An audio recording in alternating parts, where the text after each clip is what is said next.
Salut chers tous, on part aujourd'hui sur la Canon Expo 2015, mais avant cela je voulais vous inviter à bien rester jusqu'à la fin de la vidéo, car après le générique je vous propose un nouveau module, ça s'appelle l'astuce de Tristan. C'est un petit moment où je vous dévoile une astuce, une combine à moi pour réussir vos prises de vue. Bon, c'est vrai, Jérôme et moi utilisons beaucoup les boîtiers Canon pour nos photos. Ça y est, heureusement que j'avais fait la première. Je vais la refaire. Ouais, je vous couperai. Je me mélange. Elle est un peu merdique ma loupe. Je la recommence. C'est parti. C'est parti. J'ai perdu ma fraîcheur. Séquence retour vers le futur, suivez-moi. Je vais la lâcher celle-là. Et des proof of concept. C'est dur à dire. Nous ne nous désolidariserons pas. Attends, ouais, coupe. Venez avec moi, c'est parti. Le venez avec moi, c'est parti, c'est d'une niaiserie. Séquence émotion. Mais pas séquence émotion. Ou même photomatoniste. On va la faire, on a 5 minutes. Non, ce qui est... Ah ben j'ai plus ma loupe. Bon, c'est pas grave, on s'en fout de la loupe. Canon Expo se tient à la Villette pendant 3 jours. Je sais, les nikonistes, vous allez me dire « Eh, mais Naotech Shoot, vous faites encore un truc sur Canon !» C'est vrai que Jérôme et moi utilisons beaucoup les boîtiers Canon pour nos photos et nos vidéos, mais ce n'est pas uniquement pour ça que je suis venu à cette expo. Ce qui peut intéresser tout le monde ici, que l'on soit nikoniste, samsungiste, appleiste ou même photomatoniste, c'est que Canon nous invite ici à un voyage vers le futur avec des prototypes et des proof of concept. Séquence retour vers le futur avec Jason qui tient la caméra derrière, séquence vers le futur chez Monsieur Canon.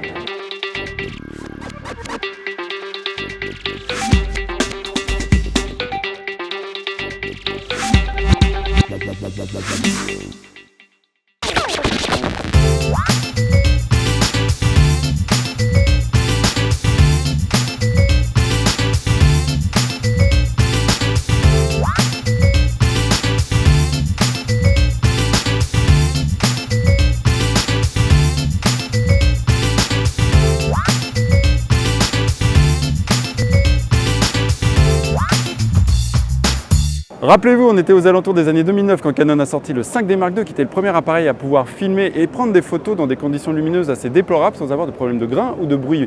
Dans cette expo, Canon apparemment a réussi à faire vachement mieux, 4 millions d'ISO performants, pouvoir voir dans la nuit. Ça m'a l'air intéressant, allons voir ensemble ce qu'il en est, car je pense qu'on va avoir besoin de lunettes blanches pour une nuit noire.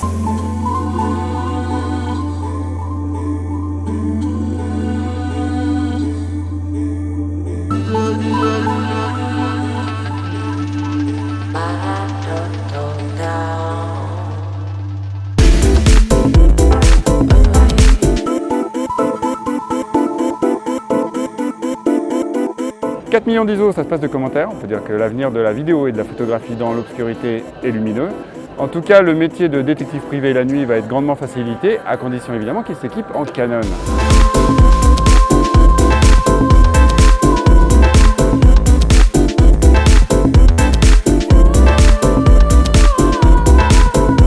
Sur ce stand, vous avez pu voir Jason en train de jouer au billard, mais ce n'était pas là l'intérêt. L'intérêt, c'est en fait plusieurs caméras, notamment la petite X610 qui est, comme on peut le voir, une petite caméra qui filme en 4K et qui est super intéressante parce que petit gabarit, autofocus assez performant, mais surtout dans ce stand-là, ce qu'on a pu voir, c'est la performance de la C300 Mark II, qui est la toute nouvelle caméra haute définition de chez Canon, qui est vraiment la caméra super pro. Vous pouvez aller voir sur internet combien ça coûte, ça va être à mon avis assez hors de prix, mais elle a une capacité en fait de latitude d'exposition, ce qu'on appelle le dynamic range en anglais, qui est phénoménal. Comme vous pouvez le voir, là je suis au bord de mon petit billard et derrière il y a en fait une fenêtre qui est représentée en fait par une projection vidéo, mais qui est censée représenter ce qu'on appelle une découverte en cinéma, c'est-à-dire l'exposition d'un extérieur quand on est en intérieur. C'est en général un problème de contraste qui est insupportable à régler. Il faut en général soit placer des filtres sur la fenêtre ou faire de l'exposition compensée, des choses comme ça. Grâce à cette caméra en fait et à sa capacité à pouvoir capter toutes les valeurs d'exposition, eh bien ce genre de problème n'est plus à moins d'incidence et permet d'être plus souple. L'autre technologie qui est apportée par cette caméra, c'est son autofocus super performant qui permet de l'utiliser comme une caméra de poing, ou presque, et qui permet de suivre en fait un objet en mouvement.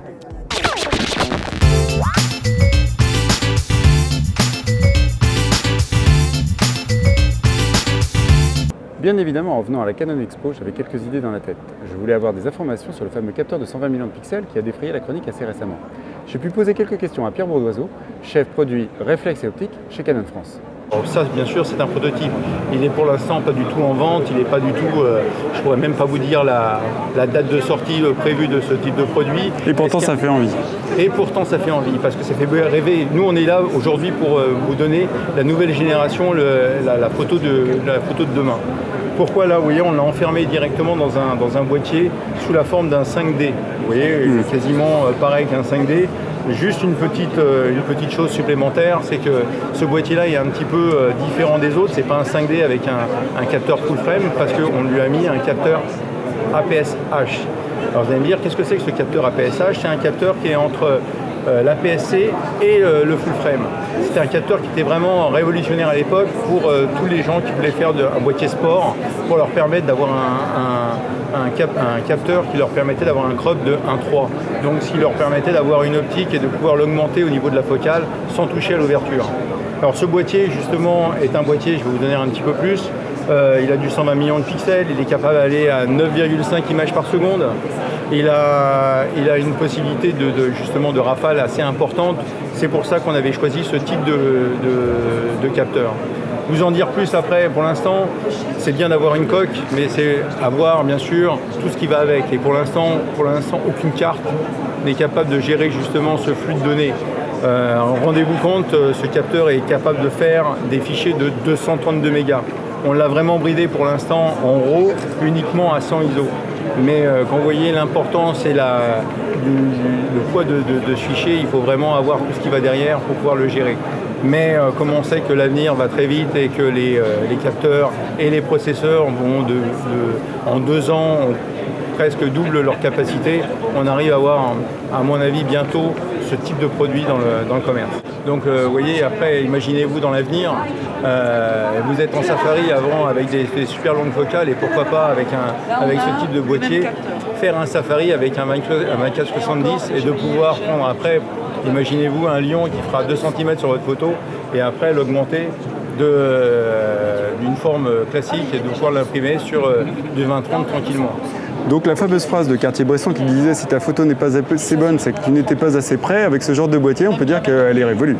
Elle est révolue, mais enfin, elle est toujours là, parce que d'abord, il faut savoir bien cadrer sa photo, et je ne remettrai pas en cause justement ce que disait Cartier-Bresson, il n'y a pas de... On est d'accord. Voilà.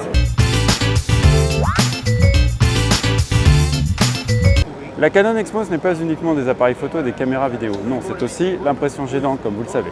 Cette technologie, Canon la maîtrise jusqu'au bout de la goutte d'encre. Et grâce à cette technologie, il est capable aujourd'hui de proposer à l'industrie le jet d'encre dans des domaines où jusqu'à présent, il n'était pas destiné. La machine qui est derrière moi est destinée à remplacer probablement les rotatives dans les grandes imprimeries qui impriment nos journaux à l'heure actuelle. J'ai pu admirer des tirages qui étaient vraiment formidables. Je pense que Canon en a encore sous le pied et dans l'avenir va nous proposer des trucs assez époustouflants aussi dans ce domaine-là.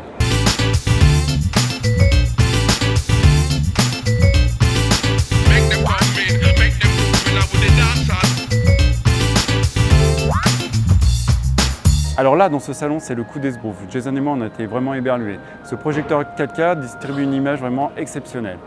Comme vous avez pu le voir, il est équipé d'une optique professionnelle avec le petit cercle rouge et sa sortie est prévue, je crois, mi-2016. Cependant, il ne faut pas penser que vous pourrez l'avoir dans votre salon, même si vous avez gagné au loto, puisqu'il est plutôt destiné aux professions indépendantes, aux musées, voilà, ce genre d'utilisation plutôt pro.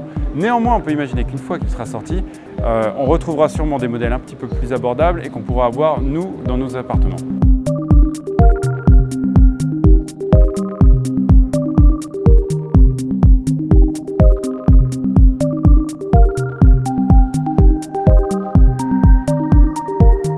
Je sors du stand des moniteurs 8K et là, je dois avouer, moi qui suis pourtant un garçon qui ne se laisse pas facilement impressionner, avoir été éberlué. On est collé contre l'image et on a l'impression de la sentir tellement l'image est nette, tellement l'image est propre, tellement l'image est, je sais pas, tactile. Je n'ai pas d'autres mots à dire. Mais là, je dois dire que j'ai été stupéfait. Cette techno, c'est pas pour aujourd'hui, on sait bien que nos téléviseurs sont encore en HD, on sait aussi que par exemple France 3 n'a même pas sa chaîne HD à l'heure actuelle. Mais sur une utilisation ordinateur, j'aimerais bien avoir ça comme moniteur pour faire de la retouche photo, du montage vidéo. J'avoue que ça me plairait pas mal. 8K, c'est 8192 pixels par 4320.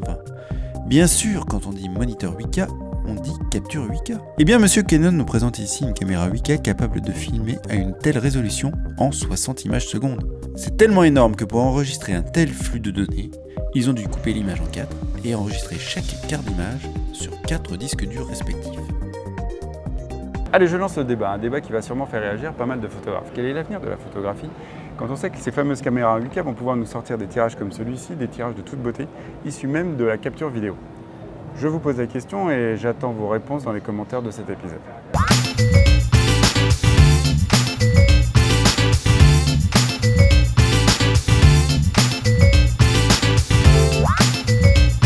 Dans le cadre de son programme controversé de pêche scientifique à la baleine, le gouvernement japonais a demandé à Canon de faire réaliser des lentilles de contact géantes pour les rorquals bleus afin que ces derniers puissent voir arriver les harponneurs de loin. Je viens évidemment de faire une blague de très mauvais goût et vous aurez compris qu'ici Canon nous montre qu'il maîtrise le savoir-faire pour réaliser des téléobjectifs pour des télescopes, savoir-faire qui fait qu'il n'est pas uniquement qu'un fabricant pour appareils photo.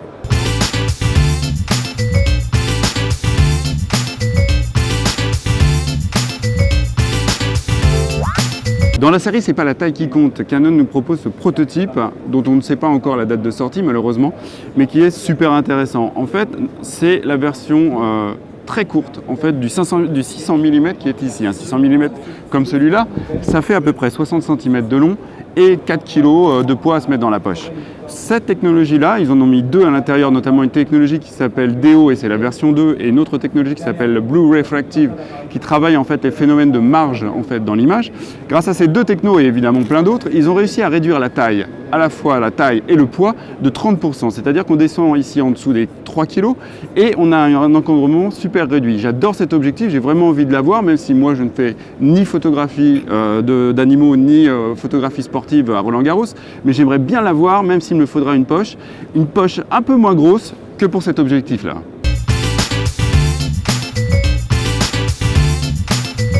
Qui de mieux que Cécile Fayet, directrice de la communication chez Canon France, pour répondre aux quelques questions que je me posais encore sur la Canon Expo. Canon est présent sur tout un tas de salons, le salon de la photo, le salon de l'imagerie médicale. Pourquoi une Canon Expo 2015 spécialement dédiée à Canon ? Alors Canon Expo, c'est un événement de groupe international qui permet de réunir l'ensemble de nos clients, de nos revendeurs, de nos journalistes, pour leur démontrer en fait tous les produits, les solutions d'aujourd'hui, mais aussi de demain, puisqu'on ne se contente pas simplement de montrer ce que Canon propose aujourd'hui sur l'ensemble de nos secteurs d'activité, mais aussi et surtout, et c'est là tout l'intérêt de cette exposition, ce que nos ingénieurs ont à vous proposer, ce qui va changer notre mode de fonctionnement dans les entreprises, et puis chez nous aussi à domicile dans le partage des images, ce qu'on verra plus tard dans le futur. Donc ce sont véritablement des innovations assez bluffantes qu'on a l'occasion de retrouver à ce moment-là. C'est aussi l'occasion de montrer à nos visiteurs que Canon n'est pas présent uniquement sur le secteur de l'image, de l'entreprise, de la gestion du document et des images, mais aussi sur d'autres secteurs qui ne sont pas forcément connus du grand public, comme le secteur industriel, le secteur médical, la vidéosécurité, qui est un axe de croissance bien évidemment du groupe aussi. Donc plein d'autres secteurs d'activité sur lesquels Canon est présent. Très bien. J'étais venu ici il y a quelques années, mais alors je me rappelle plus quand. Quelle est la périodicité de cet événement ? Alors c'est donc tous les 5 ans et c'est un événement, comme je vous le disais, de groupe qui a lieu dans le monde entier. On commence par New York, en fait, qui couvre toute la zone Amérique, puis une ville qui en l'occurrence c'était Paris, aussi Paris il y a 5 ans d'ailleurs, qui couvre l'ensemble de la région Europe, Moyen-Orient, Afrique, suivi ensuite par Tokyo pour la région Asie et ensuite la Chine au printemps prochain à Shanghai. Donc la dernière question que je voulais vous poser, parce que moi j'ai passé mon badge sur tous les lecteurs optiques rouges qu'il y avait sur tous les stands, en me disant, c'est sûr, il y a une loterie à la fin, je vais gagner un 5DS, donc j'ai mes chances de gagner, n'est-ce pas Cécile ? Dites-le-moi. Non, malheureusement non. Par contre, c'est peut-être une idée qu'on peut reprendre sur un prochain événement. Non, par contre, c'est une carte qui vous permettra en fait de récupérer chez vous tout le contenu personnalisé que vous aurez vous-même choisi, sélectionné, ainsi que toutes les photos fabuleuses que vous aurez prises durant l'événement. Canon Expo est un événement 100% digital, d'où l'explication de ce système. Ah d'accord, c'est plutôt une bonne nouvelle pour les arbres et une moins bonne nouvelle pour moi. Merci Cécile. Merci à vous.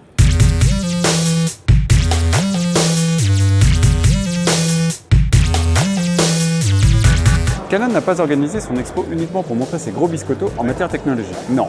Canon en profite aussi, comme sur le stand qui est derrière moi, pour montrer aux visiteurs l'importance de la chaîne de l'image, comme s'il était encore besoin de démontrer, dans la perspective de mise sur le marché d'un produit finalisé.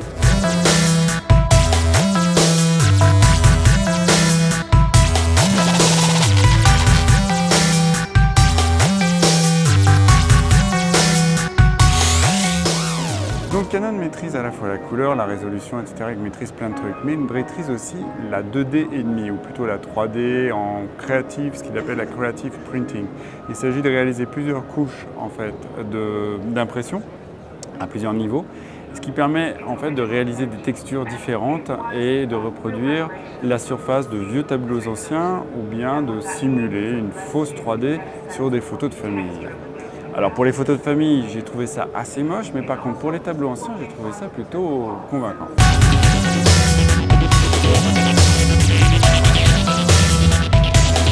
Malheureusement, je n'ai pas pu tout voir. Il y avait plein d'autres stands, comme notamment la maison connectée, la réalité mixte, l'impression 3D, ou même encore l'imagerie médicale qui m'aurait bien intéressé. Ce sera pour une autre fois, peut-être. Canon Expo 2015, c'est terminé. Rendez-vous dans 5 ans. Dans 5 ans, on verra si les technologies qu'on a vues à l'intérieur ont été mises en application, si nos moniteurs sont passés en 8K, si nos capteurs sont passés en 120 millions de pixels, ou voire même si la photo de mamie avec son gros nez qui sort du cadre a pris place sur la cheminée. Je ne vous ferai pas la mauvaise blague de dire Canon c'était Canon. Non, je ne la ferai pas, quoique je viens de la faire. Non, Canon Expo 2015, pour moi, a été une démonstration avec brio de la force de M. Canon en matière de R&D. Ce qu'on peut dire, par exemple, en matière de vidéo et de photos, c'est que M. Canon en a encore vraiment sous le pied et que la course au pixel est loin d'être arrêtée. Ce qu'on peut dire aussi, c'est que ses concurrents, qui sont Sony et Panasonic et qui essaient depuis quelques temps de lui tailler des croupières, eh bien dans l'avenir auront fort à faire et devront continuer à compter sur lui. C'était Tristan Pavillon en direct des Halles de la Villette pour Naotech TV. À vous YouTube, des pouces en haut, des pouces en bas. N'oubliez pas de vous abonner à la chaîne et je vous dis à la prochaine fois. Je suis dans le cadre.